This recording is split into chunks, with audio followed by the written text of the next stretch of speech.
शकुंतला और दुष्यंत की अजब गजब प्रेम कहानी।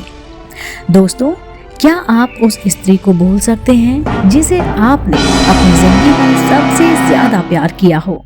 नहीं ना?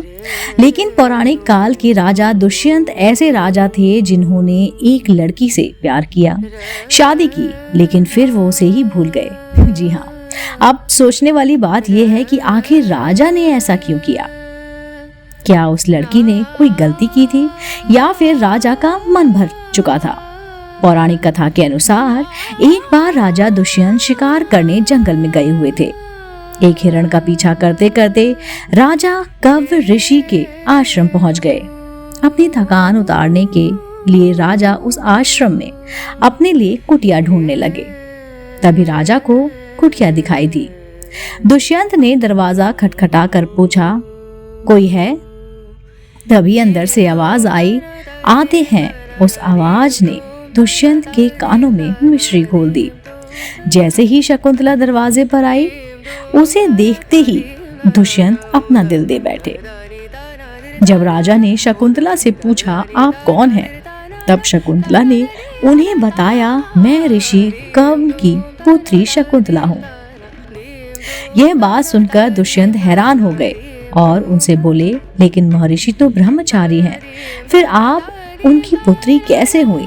तब शकुंतला ने बताया, राजन, मैं ऋषि विश्वामित्र और स्वर्ग की अप्सरा मेनका की पुत्री हूँ। मेरे जन्म के बाद मेरी माता ने मेरा त्याग कर दिया था और तब से मुझे कर्ण ऋषि ने ही पाला बड़ा। शकुंतला की सारी सच्चाई जानकर दुष्यंत ने कहा, देवी, मैं आपसे विवाह करना चाहता हूँ। ये बात सुनकर शकुंतला शर्मा गई, और क्योंकि उसके मन में भी राजा दुष्यंत के प्यार का फूल खिल चुका था, लेकिन उस समय ऋषि कर्ण आश्रम में नहीं थे, इसलिए शकुंतला ने विवाह करने से मना कर दिया। तब दुष्यंत ने उन्हें समझाया, देवी, आप जन्म से एक क्षत्रिय कन्या है और क्षत्रिय कन्या अपने मन से किसी से भी विवाह कर सकती हैं। राजा की बात मानकर शकुंतला विवाह के लिए तैयार हो गई और दोनों ने गंधर्व विवाह कर लिया। विवाह के बाद दुष्यंत और शकुंतला उसी आश्रम में रहने लगे। दोनों एक दूसरे के प्यार में खो गए, अपना समय हंसी खुशी बिता रहे थे। कुछ समय बीतने के बाद राजा दुष्यंत ने शकुंतला से कहा, प्रिय, अब मुझे हस्तिनापुर वापस जाना होगा। मैं वहां की जिम्मेदारियों को इस तरह नहीं छोड़ सकता। लेकिन जैसे ही ऋषि कर्ण तीर्थ से वापस आते हैं, मैं उनसे मिलकर तुम्हें यहाँ से ले जाऊंगा। तब तक निशानी के तौर पर तुम ये अंगूठी रख लो और इसे हमेशा अपने पास रखना। इसके बाद राजा हस्तिनापुर लौट गए। राजा के जाने के बाद शकुंतला को पता चला कि वो मां बनने वाली है और यह जानकर वो बहुत खुशी हुई। एक दिन शकुंतला दुष्यंत के ख्यालों में खोई हुई थी, तभी उनके आश्रम में ऋषि दुर्वासा आए। जब बार बार नाम लेने पर भी शकुंतला ने उनकी आवाज नहीं सुनी, तो ऋषि दुर्वासा ने उसे ये श्राप दे दिया कि जिसके ख्यालों में तुम खोई हुई हो और जिसके कारण तुमने मेरा अपमान किया है, वो व्यक्ति तुम्हें भूल जाएगा।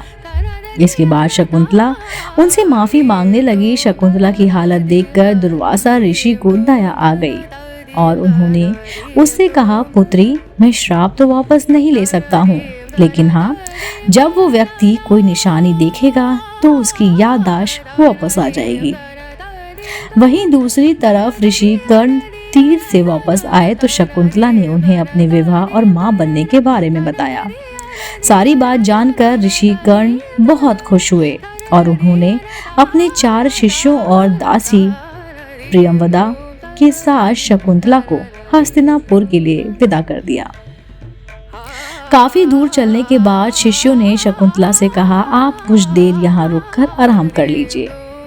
शकुंतला आराम कर ही रही थी कि तभी राजा दुष्यंत की दी अंगूठी शकुंतला के हाथ से निकलकर नदी में गिर गई और उसे एक मछली ने निगल लिया।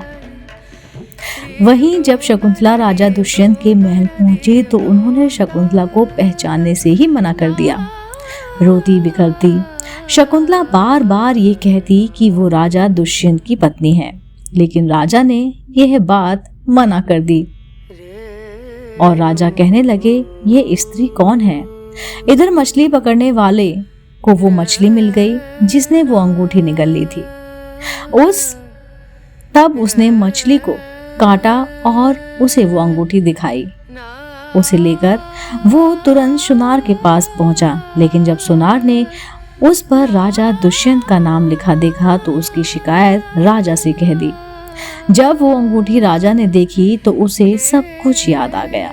इसके बाद उन्होंने इधर उधर शकुंतला को बहुत ढूंढा, लेकिन वो कहीं ना मिली। कई साल बीत गए। एक बार राजा दुष्यंत युद्ध में देवताओं की मदद करके आकाश मार्ग से वापस लौट रहे थे। तभी उनकी नजर एक बच्चे पर पड़ी। उसकी मासूमियत पर दुष्यंत अपना दिल दे बैठे और उसे अपनी गोद में लेके और वहां से दौड़ पड़े। तभी प्रियंवदा ने उनसे कहा, राजन, आप उसे गोद में ना उठाएं, वरना उसके हाथ में बंधा काला धागा नाग का रूप ले लेगा और आपको डस लेगा। लेकिन राजा ने दासी की बात नहीं मानी और उस बच्चे को गोद में उठा लिया। ऐसा करते करते वो धागा टूट कर गिर गया। प्रियंवदा समझ गई कि ये और कोई नहीं बल्कि राजा दुष्यंत है, क्योंकि ये धागा सिर्फ इस बालक के पिता की वजह से ही टूट सकता था। उसने तुरंत ये बात शकुंतला को बताई। शकुंतला ने जैसे ही सुना उसकी खुशी का ठिकाना नहीं रहा। वो दौड़ती दौड़ती राजा दुष्यंत के पास आई। शकुंतला को देखकर राजा खुशी से रो पड़े। उन्होंने तुरंत उससे माफी मांगी और अपनी सारी बात बताई और इस तरह सालों बाद दोनों का फिर से मिलन हो गया। है ना ये अजब गजब प्रेम कहानी। अगर आप ऐसे ही कहानियां और सुनना चाहते हैं तो हमें कमेंट करके जरूर बताइए। दोस्तों, मैं फिर से हाजिर होंगी इसी चैनल पर नई रोचक जानकारी और कहानी के साथ। आप देख रहे थे आपका अपना पसंदीदा YouTube चैनल आध्यात्मिक कहानियां।